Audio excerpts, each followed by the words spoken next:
सर्वोच्च न्यायालयामध्ये 2 दिवसापूर्वी आमची एक याचिका ऐकली गेली। त्या याचिकेमध्ये अजित पवार गटाकडनं राष्ट्रवादी काँग्रेस पक्ष शरद पवारांना मिळू नये, नाव मिळू नये, शरदचंद्र पवार म्हणजे राष्ट्रवादी काँग्रेस शरदचंद्रजी पवार हे रद्दच करून टाका,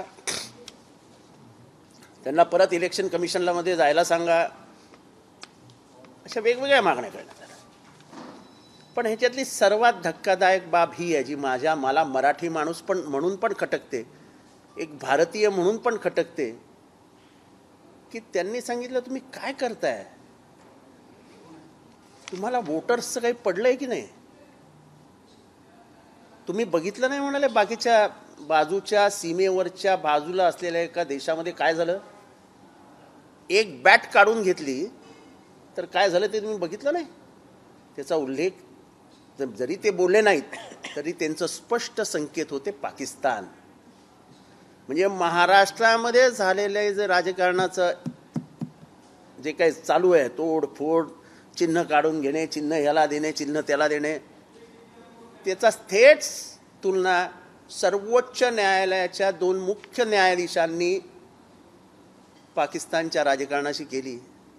हा मला वाटतं, आणि त्यांनी ते बोलताना सांगितलं तुम्ही काय वोटर्सला गृहीत धरता का, तुम्हाला काय वाटतं वोटर्सला काही समजत नाही का, असे बरेच विधानं त्यांनी केली। आणि म्हणजे सर्वोच्च न्यायालयाने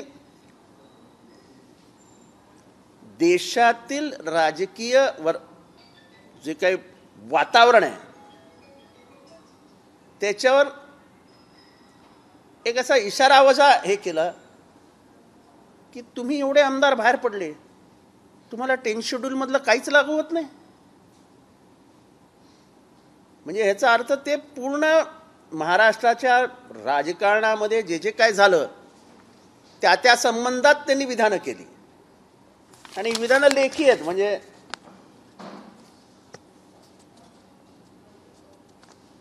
त्यांचं म्हणणं होतं की तुम्ही यांना काहीच देऊ नका, ते म्हणा असं कसं होईल त्यांना काहीच देऊ नका, त्यांचं अस्तित्व तर मान्यच करावं लागेल, लोकशाहीमध्ये मतं मागताना पक्ष असावा लागेल, एक निशाणी असावी लागेल, आणि ती त्यांना द्यावीच लागेल। आणि म्हणून सर्वोच्च न्यायालयाने इलेक्शन कमिशनला ऑर्डर काढली की तुम्ही 7 दिवसाच्या आत यांना चिन्ह प्रदान करा।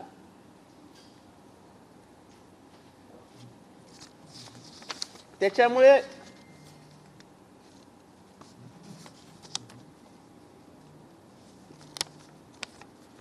त्यांनी म्हणजे हे टेक्निकल बाबी आहेत की 7 दिवसाच्या आत तुम्ही फाईल करा, त्याच्यानंतर आम्ही फाईल करू वगैरे। पण महत्त्वाचं म्हणजे सर्वोच्च न्यायालयाने, खरं तर सर्वोच्च न्यायालयाची प्रथा आहे की कुठलीही याचिका आल्यानंतर पहिल्यांदा नोटीस काढतात। ती प्रथा बाजूला ठेवून, ज्या अर्थी ही प्रथा बाजूला ठेवली गेली त्या अर्थी सर्वोच्च न्यायालयामध्ये हा संशय व्यक्त होतो की ह्याच्यात काहीतरी गडबड आहे, हे सगळं जे काय चालू आहे त्याच्यात। आणि म्हणून त्यांनी पहिल्याच दिवशी इंटरिम देऊन टाकला की शरद पवारजींकडे, म्हणजे राष्ट्रवादी नॅशनलिस्ट काँग्रेस पार्टी शरदचंद्रजी पवार हे जे नाव आहे that will continue till the final hearing. ह्याचा अर्थ कुठेतरी सुप्रीम कोर्टाला वाटलं की हे जे काय चालू आहे ते चुकीचं चालू आहे,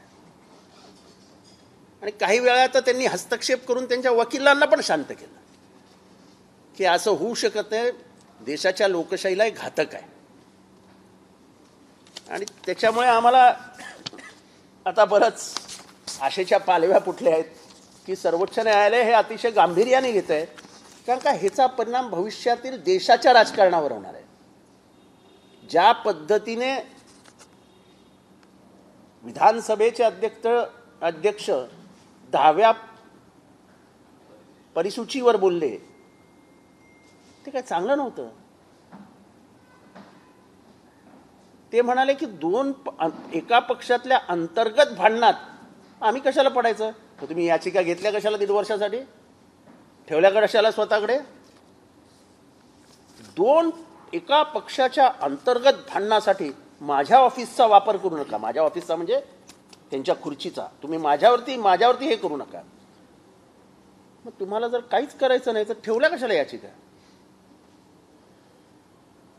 माझं असं मत आहे की एका अध्यक्षाने कळत न कळत 10व्या शेड्यूलवर बोलणं हे आक्षेपार्ह आहे. 10वं शेड्यूल हे कॉन्स्टिट्यूशनल भाग आहे, कॉन्स्टिट्यूशनचा भाग आहे. आणि त्या कॉन्स्टिट्यूशनच्या भागावरती टीका टिप्पणी करणं हे मला वाटतं अध्यक्षांच्या कक्षेच्या बाहेर आहे. त्यांनी जे काय बोलले ते आम्ही सगळंच तुम्हाला दाखवणार आहोत. पण सर्वात म्हणजे सर्वोच्च न्यायालयाचा जो निकाल आला, म्हणजे जे काय त्यांनी सांगितलं पहिल्या दिवशी 22 तारखेला, त्याच्यात ऑर्डरमध्ये स्पष्ट म्हटलं आहे की इलेक्शन कमिशननी 7 दिवसात ऑर्डर द्यावी वगैरे वगैरे वगैरे. पण आपल्या सगळ्याच राजकारण्यांना एक त्यांनी सूचित इशारा दिला आहे की तुम्ही महाराष्ट्राचा पाकिस्तान करून टाकला आहे. एक मराठी माणूस शिव फुले शाहू आंबेडकरांच्या विचारांचा भक्त म्हणून मला हे खटकतंय की पुरोगामी महाराष्ट्राच्या राजकारणाची एवढी बदनामी आणि एवढा खालच्या स्तरावर गेला आहे की सर्वोच्च न्यायालयाचा दोन जज उघडपणाने म्हणतायत की तुम्ही जे काय करता आहात त्याच्याने वोटरमध्ये केऑस होईल, गोंधळ होईल आणि ह्याच्यामुळे तुम्ही पाकिस्तानसारखा खेळ करता. पाकिस्तानमध्ये जसं इम्रान खानकडनं बॅट निशाणी काढली गेली, पक्ष काढला गेला. खरं तिथल्या सर्वोच्च न्यायालयाने मध्यस्थी करायला हवी ती, त्यांनी केली नाही. आणि नंतर काय झालंय तुम्हाला सगळ्यांना माहिती आहे. म्हणजे अजित पवारांनी घेतलेली भूमिका ही काहीशी पाकिस्तानसारखी आहे असा याचा थेट अर्थ निघतो. बाकी जनतेला जसं त्यांनी सांगितलं सर्वोच्च न्यायालयाने की जनता फार समंजस आहे, तुम्ही त्यांना मूर्ख समजू नका, त्यांना खूप काही कळतंय आत्ताच्या राजकारणातलं. तर त्यांनी सांगितलं नाही निशाण्या नाव वगैरे असं सारखं असेल. ते म्हणाले जनता सुज्ञ आहे, दोनही नावं एकत्र असले तर कोणाला मत द्यायचं हे जनता ठरवेल, तुम्ही त्याची काय काळजी करू नका. इतक्या स्पष्टपणाने सर्वोच्च न्यायालयाने हे मान्य केलं. आणि हे मान्य केल्यामुळे आम्ही त्यांचे त्या दिवशीच आभार मानले. आज मुद्दा म्हणून महाराष्ट्राच्या जनतेसमोर सांगतो, जे काही सर्वोच्च न्यायालयात झालं हे भारताची लोकशाही वाचवणारं झालं. कारण का त्याच दिवशी सर्वोच्च न्यायालयात चंदीगडची केस होती. एका बेंचसमोर आम्ही होतो, दुसऱ्या बेंचसमोर चंदीगडची केस होती. आणि चंदीगडच्या बाबतीत पण सर्वोच्च न्यायालयाचे सर्वोच्च न्यायाधीश मुख्य न्यायाधीश हिज लॉर्डशिप चंद्रचूड साहेबांनी जी भूमिका घेतली की त्यांनी म्हणाले मीच काउंटिंग म्हणजे रिटर्निंग ऑफिसर अंडर सेक्शन 142 सगळे अधिकार सुप्रीम कोर्ट स्वतःकडे घेतो. आर्टिकल 142 चंदीगड मध्ये झालेल्या मतदानाचं काउंटिंगच त्यांनी केलं. म्हणजे व्यवस्थेवरती इतका अविश्वास ह्यापूर्वी या देशात कधीच दाखवला गेला नाही की सर्वोच्च न्यायालयाचे मुख्य न्यायाधीश म्हणतात मीच मतमोजणी करणार. ही छोटीशी बाब आहे. चंदीगड हे काही फार मोठं असं नाही आहे. पण सर्वोच्च न्यायालयामध्ये इथल्या लोकशाहीला प्रचंड धोका निर्माण होतोय ह्या त्यांच्या एका कृतीतनं सिद्ध होतं. नाही तर ते सांगू शकले असते हे आहे हे जा मोजा. त्यांना कदाचित मनात न वाढलं असेल की हे मोजण्यात पण गडबड करतील. तुम्ही पाकिस्तानमधनं आलेला एक व्हिडिओ बघितला का की तिथल्या निवडणूक अधिकाऱ्यांनी सांगितलं की मला फाशी द्या. मी कोणाचं तरी ऐकून 13 उमेदवारांना अपात्र करून पराभूत करून टाकलं. खरं ते 70 हजार मतांनी जिंकले होते. आणि हे सगळं मला आज आता जाणवू लागलं की मी हे पाप केलंय. हे कोणाच्या सांगण्यावरनं काय केलंय वगैरे ते सोडून द्या. पण ते कबूल केलं त्यांनी की मी पाप केलंय, मी पोलिसांच्या स्वतः स्वाधीन होतोय, की हे सगळं चुकीचं मी केलेलं आहे, मला फाशी द्या. भारतात अशी अपेक्षा नाही आपली कोणाकडनं. म्हणजेच सूर्यकांत नावाचे जस्टिस, सेकंड जस्टिस का नाम क्या था? विश्वनाथ,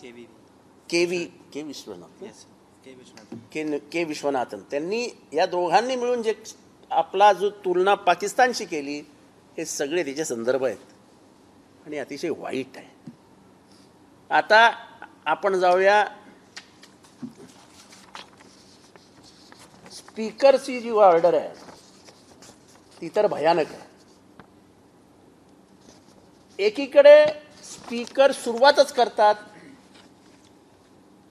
की मला सर्वोच्च न्यायालयाने सुभाष देसाईंचं जे जजमेंट दिलेलं आहे त्याच्या कार्यकक्षेच्या बाहेर मला जाता येणार नाही. आपल्याला सुभाष देसाईंचं जजमेंट तुम्ही ऐकलं होतं, मी त्याचे म्हणजे ते पूर्णपणाने सांगून महाराष्ट्राला पूर्ण समजावून सांगितलंही होतं की सुभाष देसाईंच्या जजमेंटमधनं काय काय आलेलं आहे. पण हे म्हणत असतानाच त्यांनी जी काही भूमिका घेतली ही सर्वोच्च न्यायालयामध्ये सुभाष देसाईंच्या जजमेंटमध्ये जे सांगितलं होतं त्याच्या विरोधात घेतली. एकीकडे म्हणायचं की सर्वोच्च न्यायालयाने जो काही निकाल सुभाष देसाईंच्या बाबतीत गेलेला आहे त्याच्या कार्यकक्षेच्या बाहेर मला जाता येणार नाही, पण जजमेंट देताना बरोबर त्याच्या विरोधाभासामध्ये जाऊन जजमेंट दिलेली आहे.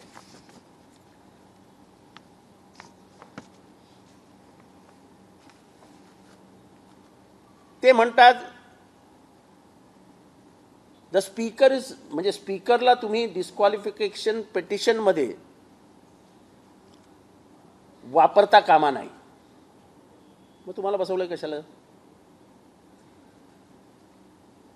आणि मग त्यानंतर ते म्हणतात, म्हणजे आधी म्हणतात की माझं काम नाही आहे, माझा कार्यकक्षा नाही, पण ते डिक्लेअर करून टाकतात की अजित पवार हे खरे एनसीपीचे नेते आहेत, म्हणजे एनसीपी त्यांचीच आहे आणि कोणाला डिस्क्वालिफाय करत नाही. मग मॅच झाली की नाही झाली?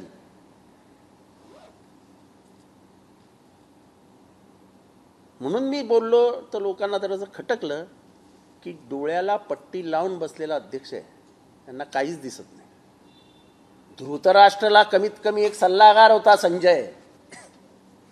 इथे तर मला वाटतं ह्यांच्या कानामध्ये कान बंद झाले, सल्लागारांचंही ऐकत नाहीत.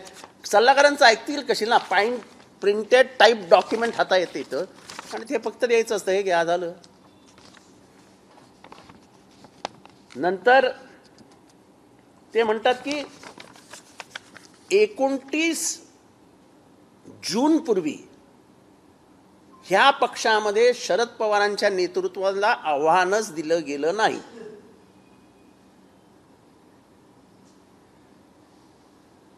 आणि इलेक्शन कमिशन काय म्हणतं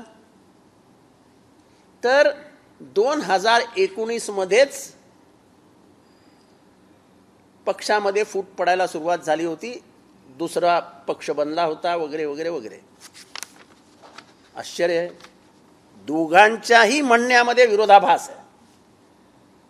2019 मध्ये अजित पवार फडणवीस साहेबांबरोबर गेले होते, उपमुख्यमंत्री पदाची शपथही घेतली होती. हे सगळं त्यांनी केलं होतं. त्यांनी सर्वोच्च न्यायालयात त्यावेळेसही याचिका दाखल केलेली खोट्या चोरलेल्या कागदपत्रांच्या आधारावर की मीच खरा एनसीपी, म्हणजे माझीच आहे एनसीपी. का आमच्या वरच्या कपाटामध्ये कागद होता, जेव्हा सगळ्या आमदारांची सह्या होत्या, तिथे कपाटाचा मालक जो बाजूला बसला होता, जो आता त्यांच्याबरोबर आहे, त्यांनी ते पत्र काढून त्यांच्या हातात दिलं होतं. म्हणजे आमच्या साहेबांचे खरंच कधी कधी मला कौतुक वाटतं की त्या चोरी केलेल्या माणसाला देखील साहेबांनी ऑफिसच्या बाहेर काढलं नाही, त्याला परत तिथेच बसवला आणि परत तो कपाटातनं आमच्या वस्तू चोरून घेऊन गेला. तो कोण आहे तुम्हाला पत्रकारांना माहिती आहे, मी काही सांगण्याची गरज नाही. आता अध्यक्ष जर तुमच्या कार्यकक्षाच नाही आहेत तर तुम्ही कसं काय ठरवता की दुसरा अध्यक्ष? इलेक्शन कमिशन हे म्हणतं की 14/9/2023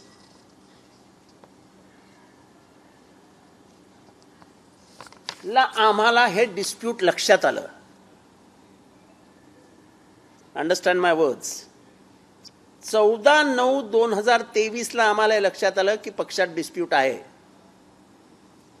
जर 14/9 तुमच्या लक्षात आलं तर 2 तारखेला शपथविधी झालेला आहे.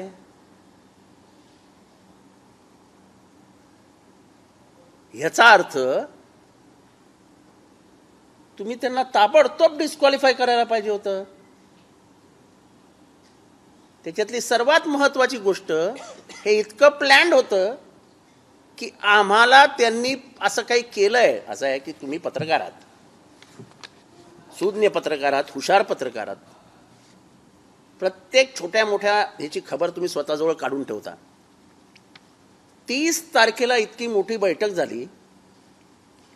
शरद पवारांना पक्षातनं काढण्यात आलं, म्हणजे पक्षाध्यक्ष पदावरनं काढण्यात आलेलं आहे. अजित पवारांना पक्ष अध्यक्ष बनवण्यात आलेलं आहे. हे एका पेपरात कुठे वाचलं तुम्ही? आणि हे कोण म्हणतात? स्वतः हे म्हणतात की नाही अध्यक्ष की 29 तारखेपर्यंत तर कुठला चॅलेंजच नव्हता. मग एका खोलीत बसून कुठलीही नोटीस न देता, कोणालाही न सांगता एक गट एकत्र येतो आणि म्हणतो की चला हे तुम्ही अध्यक्ष,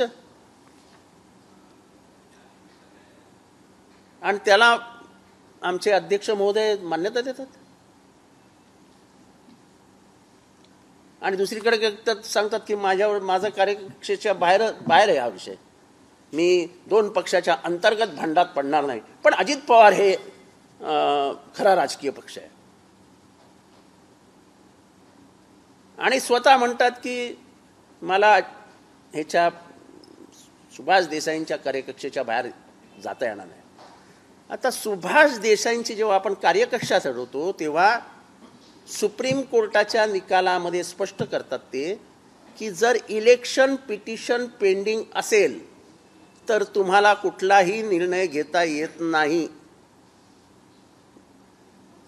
पॅरेग्राफ नंबर 147-148 असेल, आहे का? 147-148 167.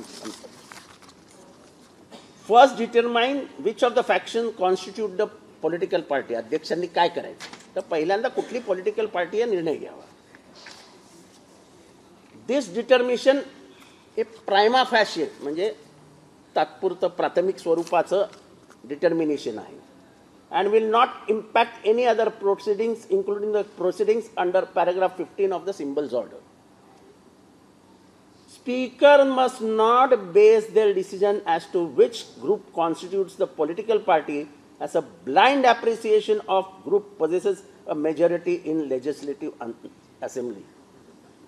Legislative assemblyच्या बहुमताला आंधळेपणाने न बघता निर्णय स्पीकरनी घेऊ नये असे या जजमेंटमध्ये स्पष्ट म्हटलेलं आहे. आणि सर्वात ते म्हणतात की पॉलिटिकल पार्टी आणि लेजिस्लेटिव्ह पार्टी हा फार वेगळा विषय आहे. हा फक्त नंबर गेम नाही आहे, हा आकड्यांचा खेळ नाही आहे, ही फार मोठी गोष्ट आहे. It cannot be limited to the game of numbers असं सर्वोच्च न्यायालय म्हणतं, मी नाही म्हणत. लीडरशिप आउटसाइड द लेजिस्लेटिव्ह म्हणजे सर्वोच्च न्यायालय कार्यकर्त्यांना महत्व देतं की leadership outside the legislative assembly should be considered which is relevant for the determination of this issue. म्हणजे या इश्यू बाबत जेव्हा तुम्ही भाष्य कराल, निर्णय घ्याल, तेव्हा तुम्हाला फक्त लेजिस्लेटिव्ह असेंब्लीच्या संख्येवरती निर्णय घेता येणार नाही. हे कोण म्हणतं? सर्वोच्च न्यायालय. Paragraph number 167-168 of the order.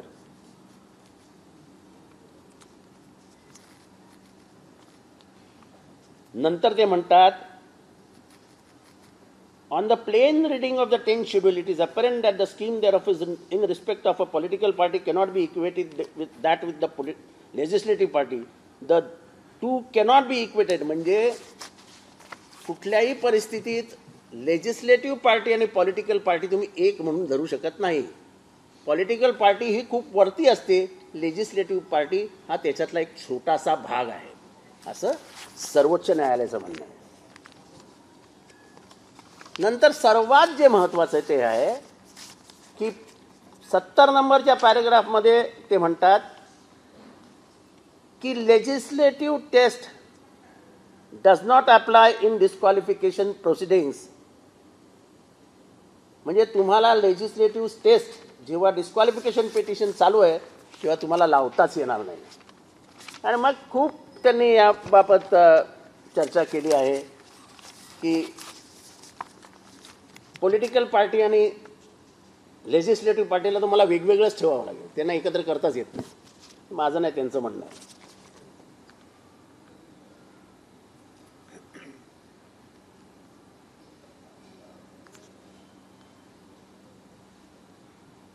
The party need not have returned candidate to the assembly to be registered as a political party. हे इतकं स्पष्ट मत सर्वोच्च न्यायालयाने व्यक्त करून ठेवलंय सुभाष देसाईंच्या जजमेंटमध्ये. नंतर ते म्हणतात की जोपर्यंत पॉलिटिकल पार्टी प्रतोद व्हिप अपॉइंट करत नाही, लेजिस्लेटिव्ह पार्टीला व्हिप अपॉइंट करण्याचा अधिकारच नाही. आता हे सगळं घडत असताना पॉलिटिकल पार्टी कोणाच्या हातात होती? जर इलेक्शन कमिशनला 14 सप्टेंबरला हे लक्षात येतं की डिस्प्यूट आहे, आम्हाला 25 जुलैला कळवण्यात येतं की असं असं तुमच्या विरोधात झालेलं आहे, आणि तोपर्यंत अख्ख्या भारतात कोणालाही कळत नाही की एनसीपीचे अध्यक्ष अजित पवार झालेले आहेत, तर हे किती रचलेलं कुंभांड कट आहे हे महाराष्ट्राच्या लक्षात येईल. 30ला मीटिंग कुठे झाली? तटकरे म्हणतात माहीत नाही. मीटिंग कोणी बोलवली? माहीत नाही. किती जण उपस्थित होते? माहीत नाही. फक्त आमदारच उपस्थित होते का? हो. त्यांच्याबरोबर कोण होते? अजून कार्यकर्ते होते. मग कार्यकर्ते होते तर कार्यकर्त्यांचं ॲफिडेव्हिट तुम्ही का नाही सबमिट केलं? तुम्ही फक्त आमदारांचं ॲफिडेव्हिट का सबमिट केलं? आणि त्याच्यात आम्ही पुरावा दिला की त्याच्यावरती सही केलेले एक आमदार आशुतोष काळे हे अमेरिकेत होते.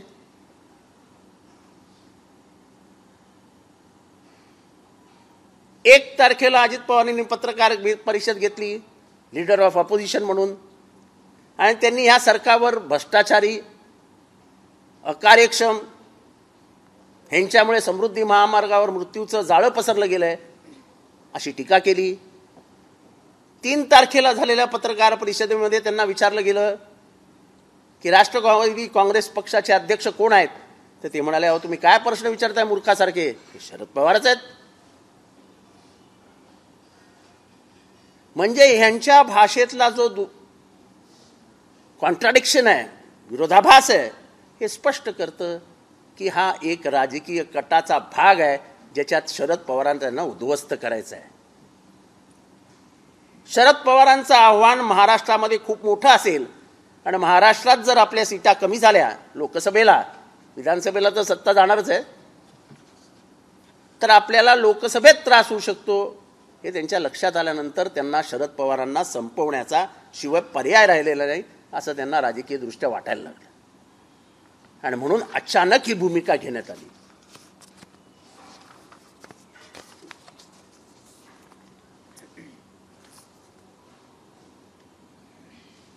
नंतर when the provisions of Maharashtra legislature as members removal of disqualification act 1986 ह्याचा जेव्हा संबंध येतो तेव्हा तुमच्याशी झालेला पत्रव्यवहार आर डायरेक्शन्स ऑफ द पार्टीकडून आलेले निर्देश असतात, आणि तो व्हिप इश्यू करतो.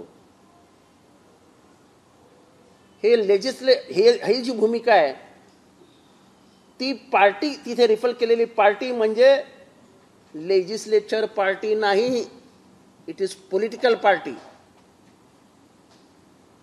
म्हणजे सगळ्या कायद्यान्वये हे स्पष्ट होतं की पॉलिटिकल पार्टीला महत्त्व असतं. लेजिस्लेचर पार्टीमध्ये कितीही आमदार असले तरी त्यांना कुठलंही महत्त्व नसतं.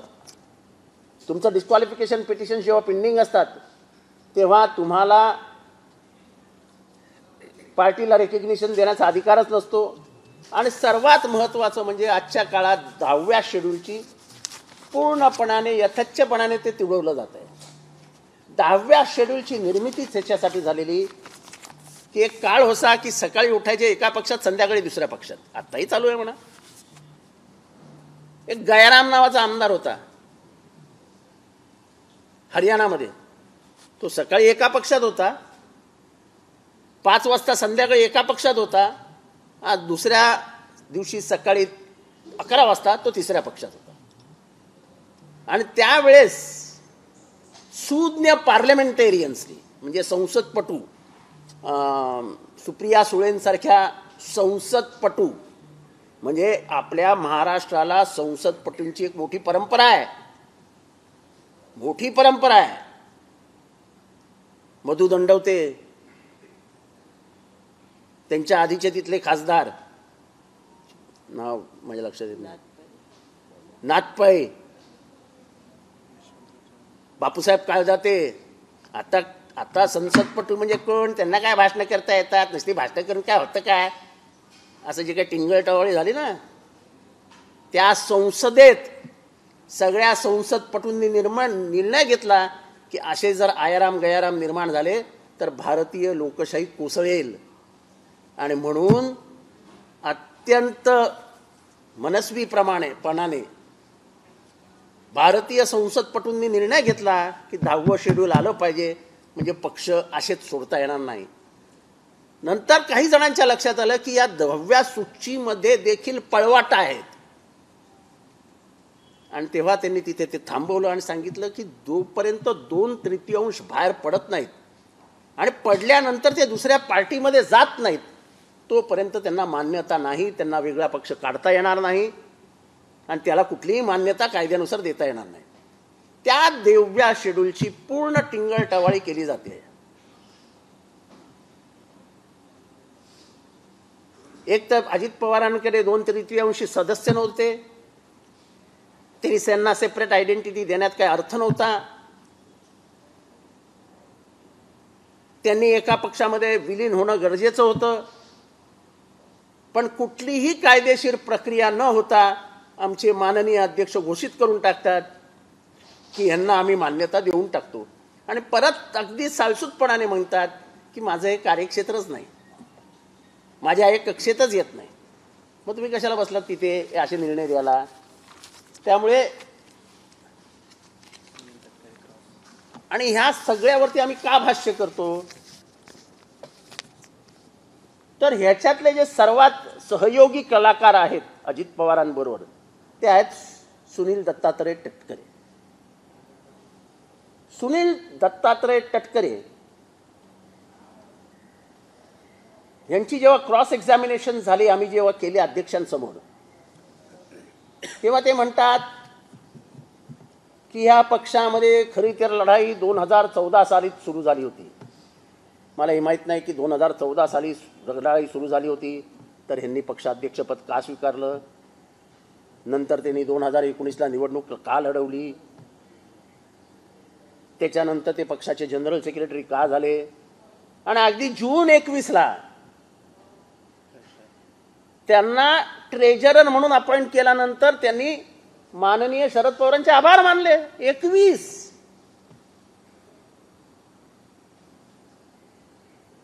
आणि ते म्हणाले की 2019ला तर आंतरविरोध खूपच वाढीला गेला. आंतरविरोध वाढीला गेला. माननीय तटकरे साहेब आपल्याला आठवण करून देतो की अजित पवारांचा शपथविधी तिथे होत होता, त्याच्या आधीच तुम्ही साहेबांच्या घरी चहा पीत बसले होते. म्हणजे तुम्ही सगळ्यांनी मिळून शरद पवारांना किती फसवलं याचे मी उदाहरणं देतोय. हा जो काय अजित पवारांचा जो काय रचलेला कट होता हा सुनील तटकरेंना माहीत होता आणि तरी ते चहा निर्लज्जपणाने माननीय पवार साहेबांच्या बाजूला बसून पीत होते, जसं काय मी अनभिज्ञ आहे, मला काही माहितीच नाही. आणि तेच इथे कबुली जबाब देत आहेत की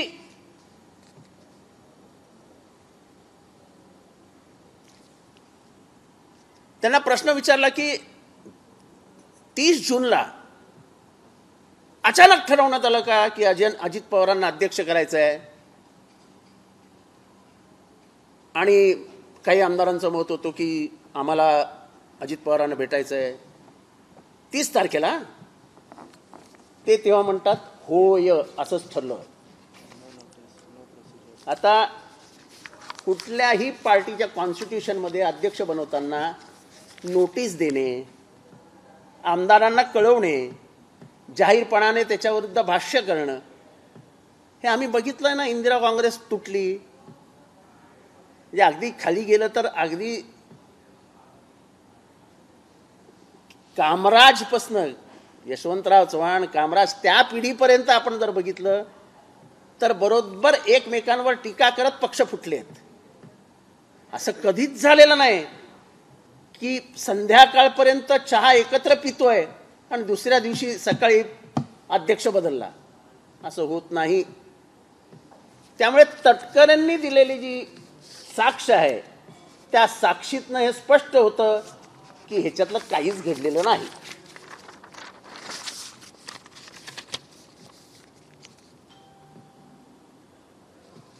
त्यांना प्रश्न विचारला की कोणी पहिल्यांदा सुचवलं की 30 जूनला मीटिंग घेऊया.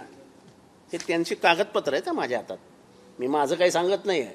हे क्रॉस एक्झामिनेशनचे कागदपत्र आहेत. तर ते म्हणतात असं काही आठवत नाही मला की कोणी सुचवलं, पण हा डिसिजन युनॅनिमस होता. युनॅनिमस म्हणजे कोण?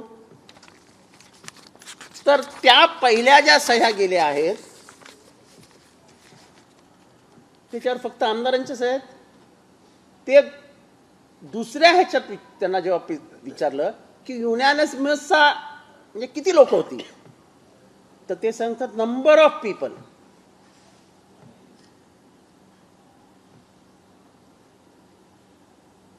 एनसीपीच्या वरनं खालनं सगळ्या पातळींमधनं विरोध झाला होता आणि त्याच्यातले काही जण तिथे उपस्थित होते.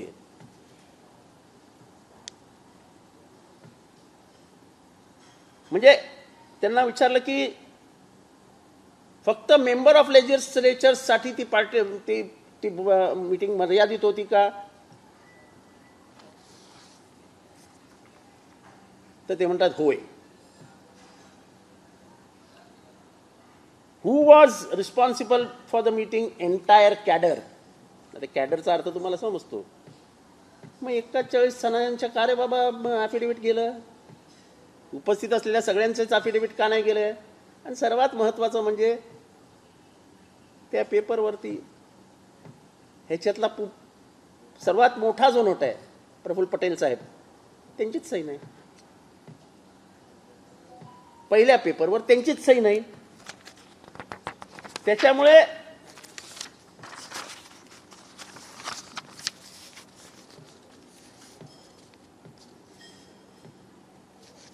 ही मीटिंग कुठे घ्यावी असा काही तुमचा निर्णय झाला होता का?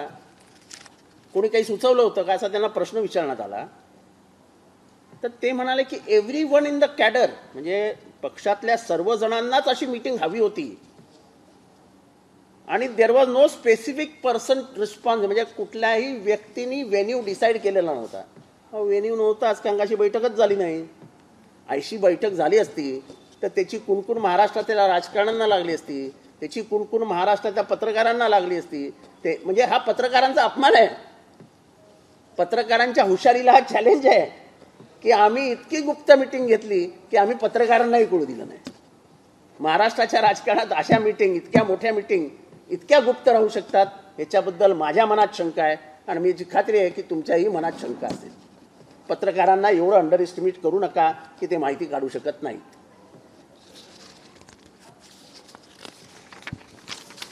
ते म्हणाले की 21 जून मध्ये जे काही झालं त्याच्यामध्ये अजित पवार ह्या सगळ्यामध्ये सहभागी होते का? तर त्यांनी सांगितलं की 21 जूनला अजित पवारांनी जे भाषण केलं त्या भाषणाला खूप टाळ्या पडल्या आणि त्याचा अर्थ असा निघतो की त्यांनी अजित पवारांना समर्थन दिलं.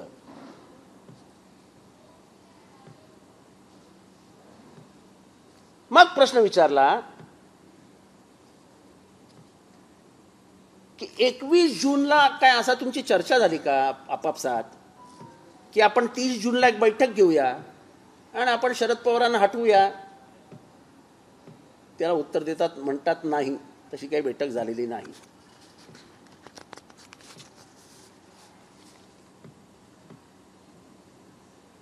मग त्यांना विचारलं, कॅडर मग जी 21 तारखेला विरोधात बोलवत होती किंवा हे होते, तेव्हा तिथे शरद पवार उपस्थित होते का?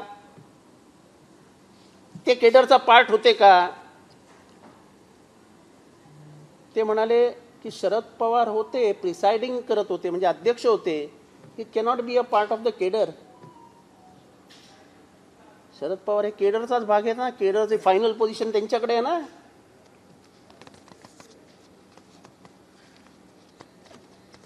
Was he presiding over the meeting as the national president? त्याला म्हणतात हो, he was present in the meeting as the national president.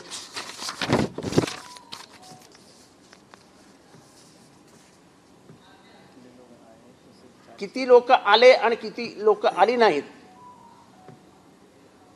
For the allege resolution, म्हणजे झालेल्या रेझोल्युशन मध्ये, तर म्हणतात मला माहित नाही किती लोक उपस्थित होती नव्हती. ही सभा किती वाजता झाली? तर म्हणतात साधारण 11:30 ते 12 वाजेपर्यंत ही सभा सुरू झाली. हे का म्हणतात 11:30 ते 12? कारण का त्याच्यानंतर जर ही सभा दाखवली असती तर ही सभा झालीच नाही असं स्पष्टच झालं असतं. ही सभा झालीच नाही. ही सभेचे कागदपत्र हे खोटे आणि फोर्स्ड आहेत असं आम्ही पहिल्यापासून म्हणतो आणि ते सिद्धही करून दाखवतो. कारण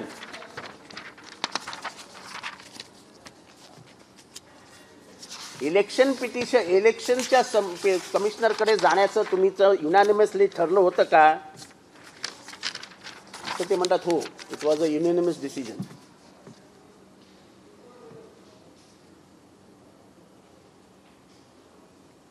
Were you involved in giving instruction to the lawyers that a petition should be drafted? तो म्हणाले होय, एव्हरीवन इन्क्लुडिंग मी. आता प्रश्न असा उभा राहतो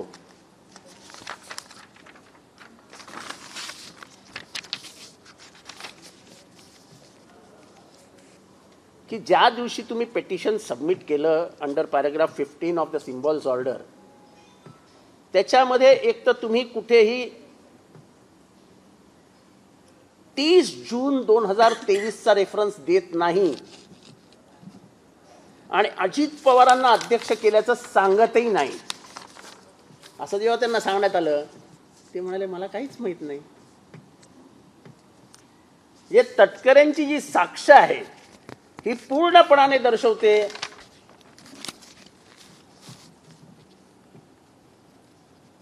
आणि सर्वात महत्वाचं जे माझ्याकडनं राहून गेलं असतं, जर रेझोल्युशन 30 जूनला पास झालं होतं तर तुमचा इलेक्शन कमिशनला जो रेझोल्युशनचा पेपर गेला आहे त्याच्यावरती 5 जुलैचा शिक्का कसा काय पडला?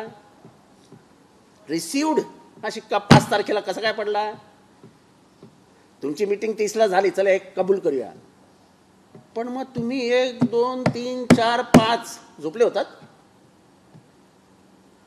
हे फक्त अजित पवारांची झालेली, अजित पवार आणि इतर 7 यांची झालेली मंत्रिमंडळातली शपथ, हे त्यांना दिसत होतं की हे सगळं अडचणीत आणणार आहे, आपण डिस्क्वालिफाय होईल, म्हणून ही खोटी कागदपत्र तयार करण्यात आली. हे सगळं आम्ही सुनील तटकरे साहेबांच्या तोंडातनं वधवून घेतलेलं आहे, हे बघा. आणि त्यामुळेच माननीय अध्यक्षांनी दिलेला निकाल, हा सगळा निकाल हा विरोधाभास आहे आणि त्या विरोधाभासाविरुद्ध आम्ही सगळीकडे हे पोचवलेलं आहे की हे कसं त्यांनी व्यवस्थित जमवून आणलेली कागदपत्र आहेत. त्याच्यामुळे माननीय अध्यक्षांनी दिलेला निर्णय हा पूर्ण पॉलिटिकल निर्णय आहे. त्यांनी जे 10वे शेड्यूलचे केलेली टिंगलटवाळी आणि त्याच्याविरुद्ध जी भूमिका घेतलेली आहे ही देखील हास्यास्पद आहे. त्यांनी बोलता बोलता असं म्हणाले की राजकारणात सगळं शक्य आहे ना. कधीही पार्टी तुटते, कधीही मित्र एकत्र येतात, कधीही रस्ते बदलतात. हे भारतीय राजकारणात होऊ नये म्हणून तर 10th शेड्यूल आणलं. आणि एखादा अध्यक्ष खुर्चीवर बसूनच त्याचं समर्थन करतोय की पक्ष कधीही तुटू शकतात, कधीही फुटू शकतात आणि कधीही लोक एकत्र येऊ शकतात. हे होऊ नये असं भारतीय संसदपटूंचं म्हणणं होतं. आणि म्हणून एकमताने 10वं शेड्यूल पास झालं. अर्थात महाराष्ट्रामध्ये आता संसदपटूची व्याख्या बदलली आहे, काही जण बदलवत आहेत, पण संसदपटूंचं फार महत्त्व असतं या देशाच्या राजकारणामध्ये. कारण का लोकसभेमध्ये पॉलिसीज ठरवल्या जातात, आंतरराष्ट्रीय पॉलिसीज ठरवल्या जातात, राष्ट्रीय पॉलिसीज ठरवल्या जातात. आणि त्याच्यात जर तुम्ही सहभागी झाला नाहीत तर तुम्हाला बिनकामाचे ठोंबे म्हटलं जातं. ज्याला अक्कल आणि बुद्धी आहे आणि तो जेव्हा खासदार म्हणून जातो तेव्हा तो देशातील राजकारणावर, विदेशातील आपल्या सगळ्या भूमिकांवर भाष्य करतो. आणि म्हणूनच त्यांना उत्तम संसदपटूचा सन्मान दिला जातो. अर्थात तुम्ही त्याचीही टिंगल करता, त्याला काय म्हणजे तुम्हाला वाटेल ते तुम्ही करावं, आमचं काय म्हणणं नाही. पण ह्या देशाच्या लोकशाहीमध्ये संसदपटूंची एक वेगळी हे आहे. आणि त्यातल्या त्यात बोलणाऱ्यांची आणि बुद्धिमान लोकांची जास्तच. आणि महाराष्ट्राने ते अनुभवलं आहे. फिरोज गांधी जेव्हा भाषणाला उठायचे तेव्हा नेहरू जेवण सोडून परत यायचे. तिथे जेवत असले तरी जेवण सोडून लोकसभेत यायचे की फिरोज गांधी काय बोलतो ऐकूया. अटल बिहारी वाजपेयी, मुरली मनोहर जोशी, कुशाभाऊ ठाकरे, आता थरूर, असे मोठे मोठे संसदपटू भारताने बघितलेत. मोठे मोठे संसदपटू. त्यामुळे अध्यक्षांचा निकाल, सर्वोच्च न्यायालयाचा निकाल म्हणजे इंटरिम ऑर्डर आणि इलेक्शन कमिशनचा निकाल, ह्याच्यात सगळीकडे इलेक्शन म्हणजे सर्वोच्च न्यायालयाने जे निकालात टीका टिप्पणी केली आहे थोडीशी, ह्याच्यावरनं ह्या दोघांच्याही निकालामध्ये गडबड आहे असे स्पष्ट होतं. आणि पहिली गडबड हीच आहे की हे म्हणतात की 29 जून 2023 पर्यंत शरद पवारांच्या कुठल्याही याला आव्हानच नव्हतं. आणि इलेक्शन कमिशन म्हणतं की फूट तर 2019 सालीच पडली होती. तर तटकरे म्हणतात की 2014 सालापासूनच गडबड चालू होती. मग तुम्ही अध्यक्षपद का स्वीकारलं? तो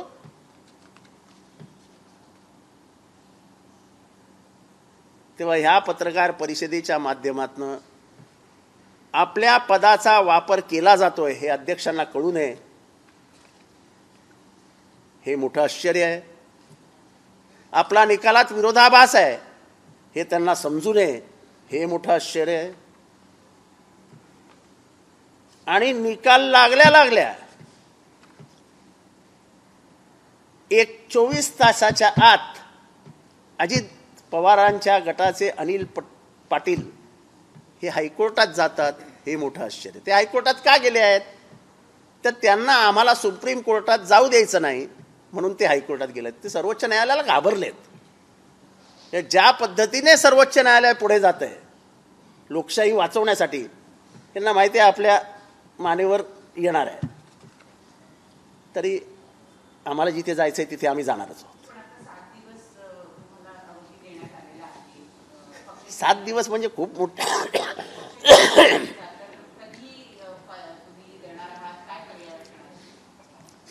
सगळं तुम्हाला समजेल, घाई करू नका. आज मी फक्त अध्यक्षांची भूमिका, इलेक्शन कमिशनचा निर्णय आणि सर्वोच्च न्यायालयाने केलेली टीका टिप्पणी एवढंच महाराष्ट्राला सांगण्यासाठी आलो होतो. आम्हाला थोडा वेळ द्या, म्हणजे आम्ही पण टी व्हीवर दिसत राहू कायम. आम्हालाही आमचा थोडासा चेहरा महाराष्ट्राला ओळखीचा करायला आपण संधी द्यावी. असं सगळंच एका दिवसात सांगितलं तर जितेंद्र आव्हाडला विसरतील ना लोक.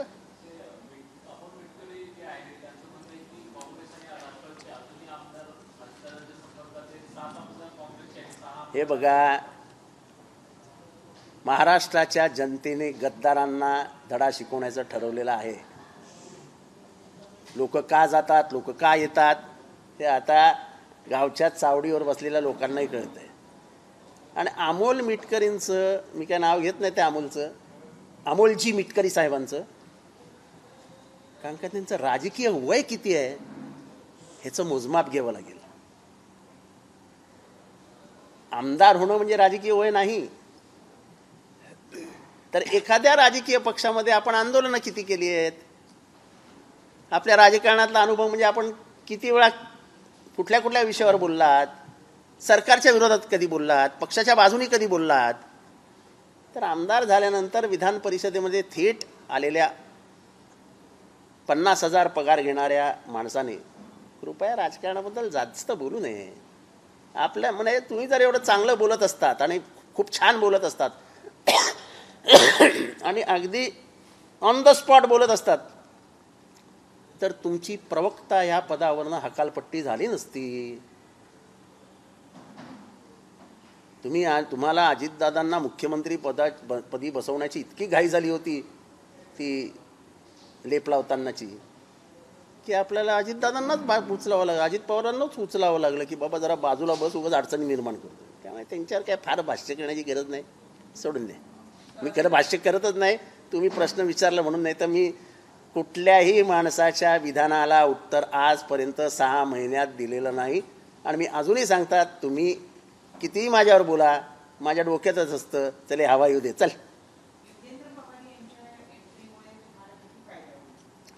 हे बघा, युगेंद्र पवार हा राजकारणात येण्यासाठी म्हणून आलेला नाही. त्याच्या आजोबांचं काम त्यांनी डोळ्यासमोर बघितलेलं आहे. मी युगेंद्र पवारांशी अनेक वेळा गप्पा मारलेल्या आहेत. अतिशय सालस, सभ्य, शिकलेला, जगाची माहिती असलेला युगेंद्र आहे.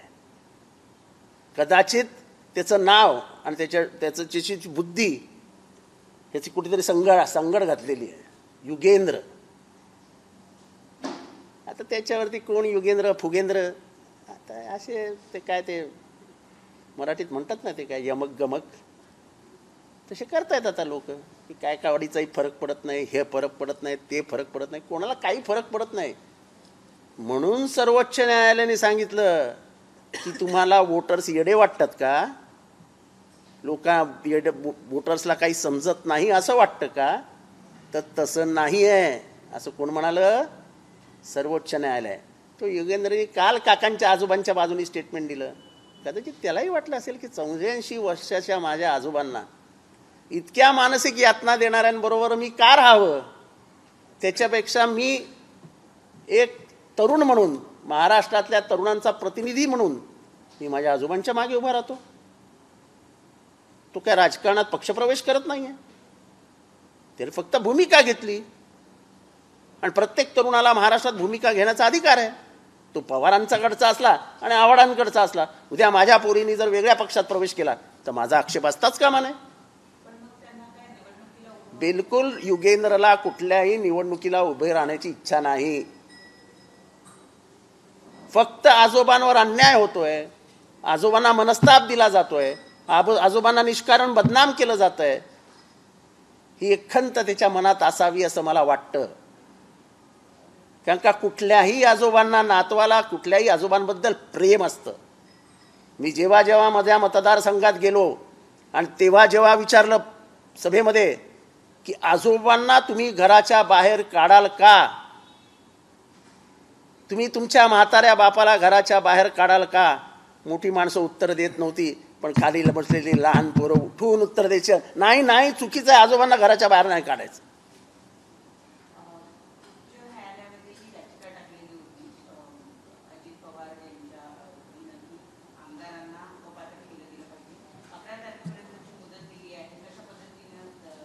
ते आता आमचा वकील लागलेले आहेत, आमचे वकील बरोबर त्याच्यात जे काय करायचं ते करतील.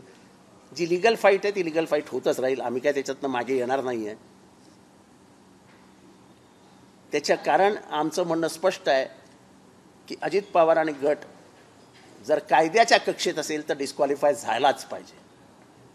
अजित पवारांना तुम्ही ओरिजिनल पार्टी म्हणता आणि आम्हालाही डिस्क्वालिफाय करत नाही, या कायद्याचा अर्थ काय लावायचा. म्हणजे कोणीच दोषी नाही, चालू द्या. हे जो निर्णय त्यांनी शिवसेनेच्या बाबतीत घेतला तोच आमच्या बाबतीत घेतला. जशी शिवसेना उच्च न्यायालयात गेली तशी हे उच्च न्यायालयात गेले. हे सगळं म्हणजे प्लॅन्ड स्ट्रक्चर्ड खेळ आहे. त्यादी बरोबर तशीच हलवली जात आहेत. तेव्हा राजकारणामध्ये जो हस्तक्षेप सुरू झाला आहे आणि खास करून क्वाशी ज्युडिशियल आणि ज्युडिशियल अथॉरिटीजच्या मध्ये जो हस्तक्षेप सुरू झाला आहे, हा महाराष्ट्राने देशाच्या संविधानाला धोका आहे, देशाच्या लोकशाहीला धोका आहे. आपण एकाधिकारशाहीकडे चाललो आहोत हे लक्षात आणून देण्यासाठी या सगळं आम्ही लढा लढतो. त्यांनी एक सांगितलं, हो अध्यक्षांनी सांगितलं की मी कॅलेडोस्कोपमधनं 10व्या शेड्यूलकडे बघतोय. अरे 10व्या शेड्यूलकडे कॅलेडोस्कोप म्हणजे फार लांबचं बघायचं असतं. तुम्ही मायक्रोस्कोप लावायला पाहिजे होता. बायोलॉजीमध्ये तुम्ही 10वी 12वी केली असेल ना. आपण ते ॲमिबा वगैरे कशात शोधायचो? मायक्रोस्कोपिक व्ह्यूनी जर तुम्ही 10वं शेड्यूल बघितलं असतं तर कॅलिडोस्कोपमधनं लांबचं दिसतं, तुम्हाला जवळचं दिसलं असतं आणि मगच तुम्हाला 10वं शेड्यूल समजलं असतं. तुमचं लफडं इथे झालं की तुम्ही कॅलिडोस्कोप वापरला. अरे मेरे को हिंदी है.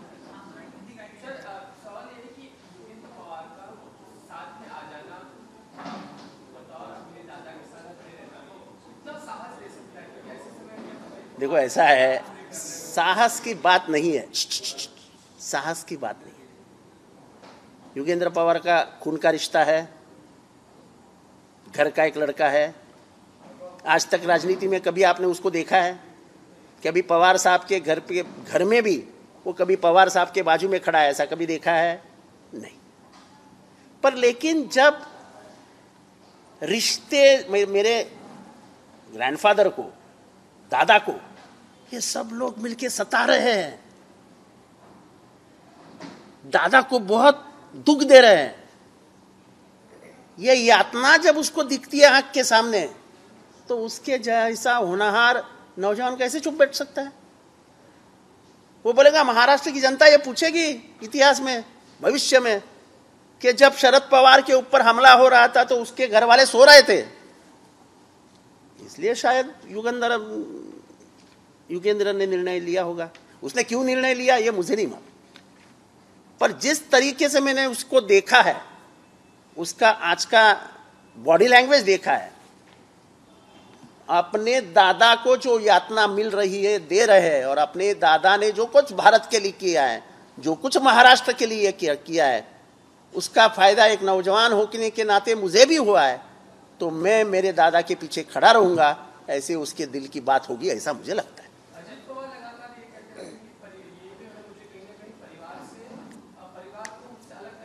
ऐसा है, परिवार में सब लोगों को अक्कल है ना.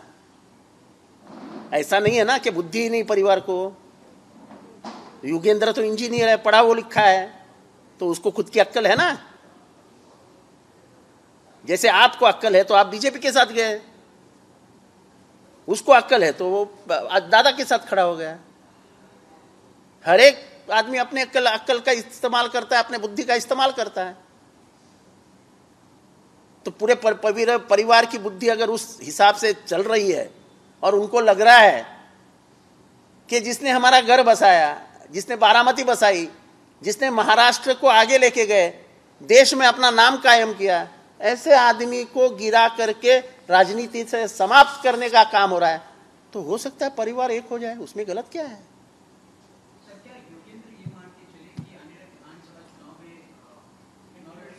कौन? नहीं, देखो ऐसा है, आज मुझसे पूछो तो युगेंद्र का और राजनीति का कोई संबंध नहीं है. वो सिर्फ अपने दादा को बल देने के लिए. देखो ऐसा है कि आज के समय में जब ऐसा चित्र निर्माण किया जा रहा है कि शरद पवार साहब के साथ कोई नहीं है, ये 2-4 लोग चिल्लाते हैं. अगर अजीत पवार ये कह सकते हैं कि परिवार भी मेरे साथ नहीं है, तो इसका आपको क्या मानसिकता दिखी, क्या निर्देश मिलते हैं इससे? कि आपके गलत डिसीजन से सब नाखुश है और कोई आपकी साथ देने के लिए तैयार नहीं है. अगर घर में ये हालात है तो महाराष्ट्र में क्या होंगे?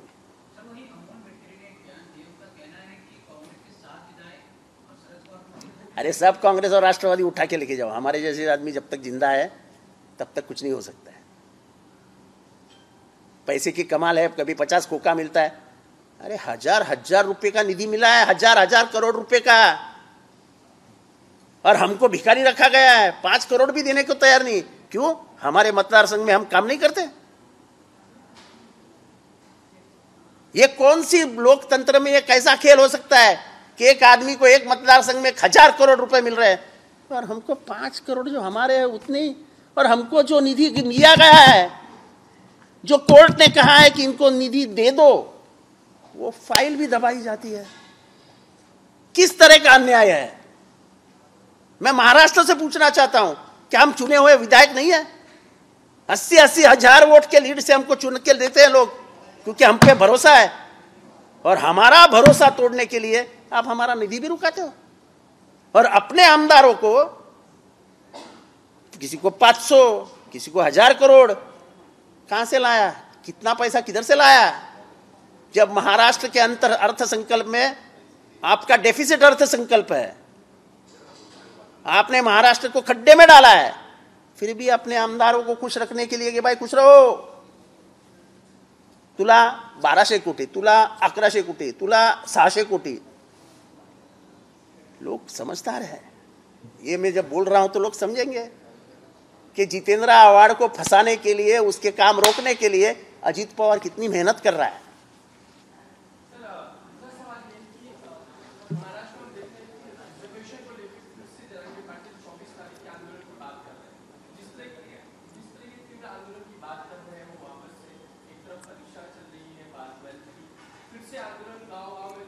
देखो, उस मामले में मैं हमेशा दूर रहा हूं।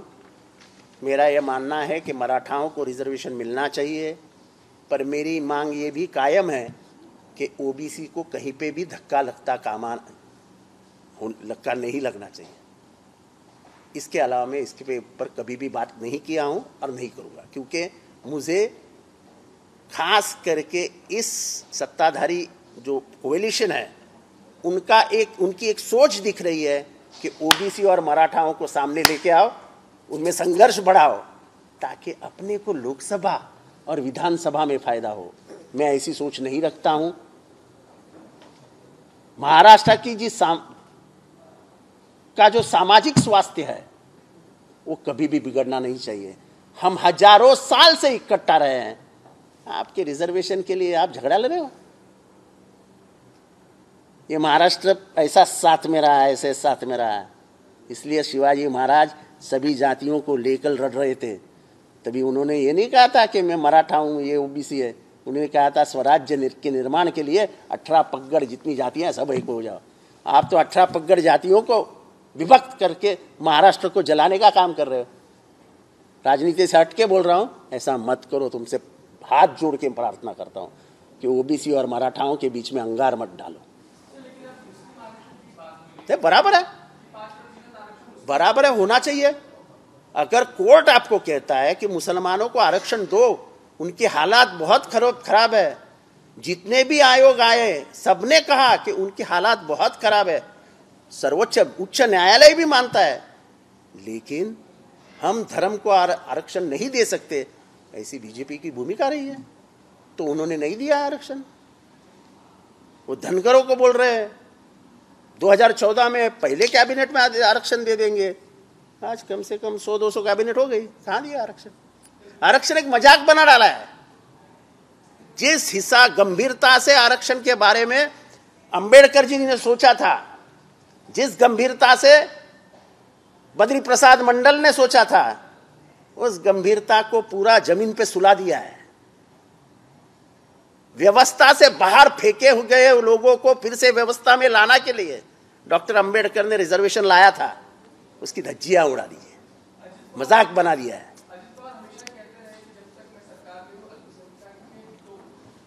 मैं उनको आह्वान देता हूं, आज 5% की बात करो ना भाई, दूर दूर की बातें मत करो, 5% की बातें करो, और कुछ भी बातें मत करो। जो कुछ मलंगगढ़ पे मुख्यमंत्री कहते हैं वो गलत है, अगर हिम्मत है तो बोल के दिखाओ। हम बोले ना, कि मुख्यमंत्री ऐसा भाषण नहीं कर सकते। आप आके बोलो। देखो, बातें करने के लिए वो मुसलमान है, कोई मूर्ख नहीं है, वो सब समझते हैं। आपने कौन सा चमड़ा पहन के रखा है और आपके अंदर क्या छुपा है, वो सब समझते हैं। ऐसा नहीं है।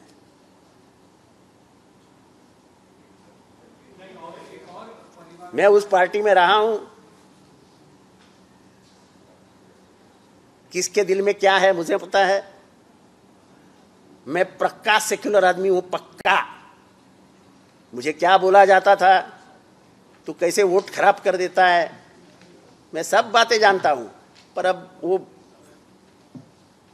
गई हुई बातें, बीती हुई बातें हैं, और तभी के संदर्भ देना अच्छा नहीं है। नहीं, कभी कभी तो वो भी संदर्भ हमको देना पड़ेगा कि इतना झूठ मत बतलाओ लोगों को कि तुम्हें बहुत ही प्यार है एससी के लिए, एसटी के लिए, ओबीसी के लिए। तो तुम जाके कभी धुलिया जाओ और केसी पाड़वी को पूछो कि उसको कैसा सताया गया था। मैं और कुछ नहीं बोलना चाहता हूं। जिनको जो राजनीति करनी है उनके लिए भली है।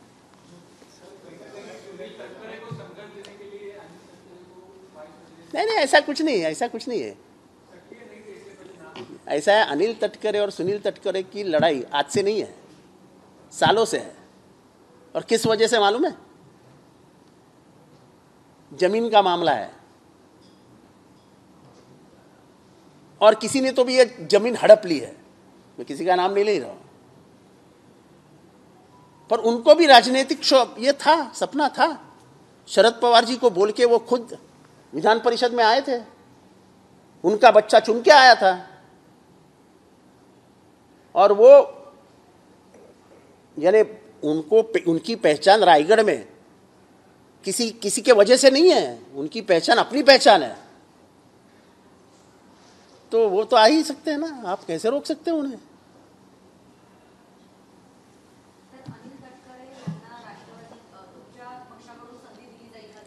असा हा पुढचा विचार हो, इलेक्शन्स येऊ द्यावं आत्ता कशाला, आज अजून काहीच नाही। आत्ता तर लढतो आता पण सुप्रीम कोर्ट आणि इलेक्शन कमिशनवर आणि अध्यक्षांवर। फक्त मी तुम्हाला शेवटचं सांगतो की तुम्ही गांभीर्याने सुप्रीम कोर्टाने जे टीका टिप्पणी केलेली आहे की महाराष्ट्राच्या राजकारणाला कुठेतरी पाकिस्तानच्या राजकारणाचा वास येतोय, हे भाष्य मराठी माणसाचा अपमान करणार आहे, हे राजकारण कुठल्या लेवलला चाललंय, ह्याचं उंगली निर्देश सर्वोच्च न्यायालयाने केलंय। आणि सर्वोच्च न्यायालय जेव्हा करतं तेव्हा सर्वोच्च न्यायालय खूप विचारानेही बोलतं। आणि जेव्हा ते म्हणतात की मतदारांना गृहीत धरू नका, हा मोठा इशारा आहे।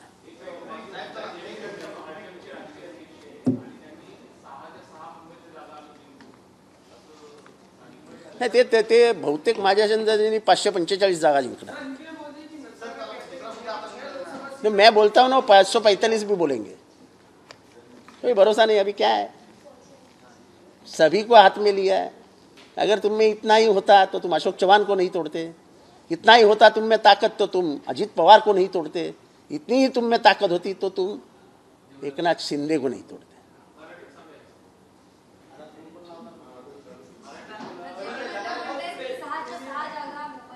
ऐसा है कि आजच्या राजकीय परिस्थितीचा विचार केला तर 6 नाही 545 जागा ते जिंकतील। पण तुम्ही जर एवढे ताकदवान आहात, तुमचे मसल्स एकदम अर्नॉल्ड श्वार्झनेगर सारखे आहेत, तर मग तुम्ही अशोक चव्हाणला का तोडलात? अजून लोकांना का गळ लावून ठेवलेत? तुम्ही अजित पवार आणि 40 आमदारांना का तोडलत? तुम्ही एकनाथ शिंदे आणि 40 आमदारांना का तोडलत? आणि तेही खोक्यांच्या हिशोबाने। हे आम्ही नाही बोलत, अख्खा महाराष्ट्र बोलतोय। मग तुमची ताकद एवढी होती, तुम्ही व्यायामाने निर्माण केलेली, तर हे प्रोटीन्सचे इंजेक्शन तुम्हाला घ्यायला सांगितलेलं कोणी? एबीपी माझा, उघडा डोळे बघा नीट।